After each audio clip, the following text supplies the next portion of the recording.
بہت سے لوگوں کے میسج آئے ہیں, وہ کوئی میڈیا پہ بڑے فیمس ایک سیلیبریٹی ہیں وقار زکا, انہوں نے بھی قادیانیت کے خلاف بڑا کام کیا ہے, اور میں نے ان کا وہ کلپ سنا, وہ مناظرہ جو قادیانی اور ختم نبوت کے ایک عالم کو بٹھا کے انہوں نے بحث کروائی, اس میں انہوں نے جو خود تجزیہ کیا کہ ہمارا ختم نبوت پر ایمان ہے.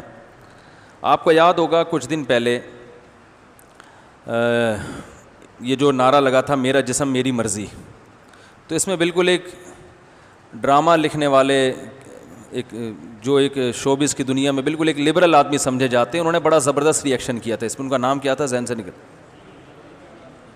ہاں خلیل الرحمان. تو پورا میڈیا ان کے خلاف ہو گیا تھا, اور میں نے پھر اس کے بعد بھی بہت سارے کلپ ان کے دیکھے تو اندازہ ہوا کہ یہ آدمی بالکل تنہا ہو گیا ہے. تو ایسے موقع پہ ہم سب کی ذمہ داری بنتی ہے کہ ایسے کسی بھی محنت کو ہم اپریشیٹ کریں, ایسے بندے کو ہم کی حوصلہ افزائی کریں کہ بھئی ویل ڈن, آپ کے باقی کاموں کا اللہ جانے, ٹھیک ہے نا.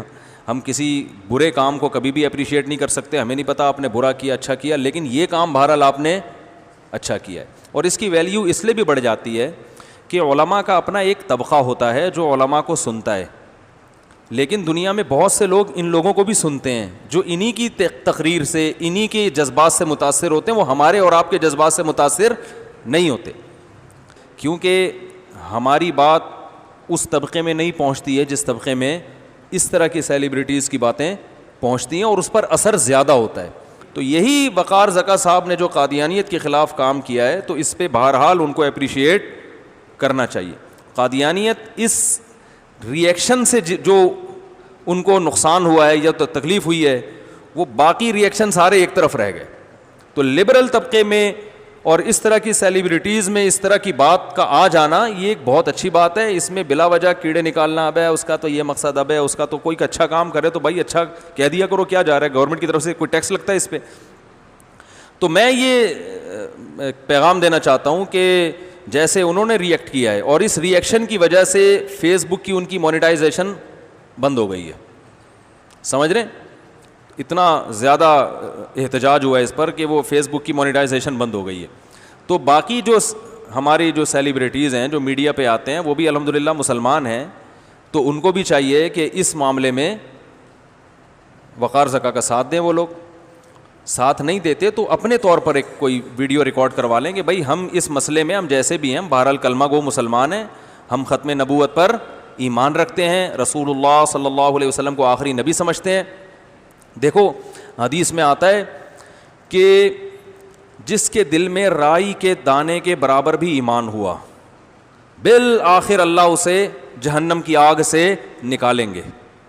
آپ صلی اللہ علیہ وسلم نے فرمایا کہ جب سفارش شروع ہوگی نا, نبی صلی اللہ علیہ وسلم شفاعت کریں گے, یار اے اللہ فلاں فلاں لوگ میری امت کے گناہوں کے سبب جہنم کی آگ میں ہیں, لیکن وہ میرا کلمہ پڑھتے تھے, ان کی یہ نیکیاں ہیں. تو نبی صلی اللہ علیہ وسلم شفاعت کریں گے, کرتے کرتے بہت بڑا طبقہ حدیث میں آتا ہے کہ وہ جہنم سے نکل جائے گا.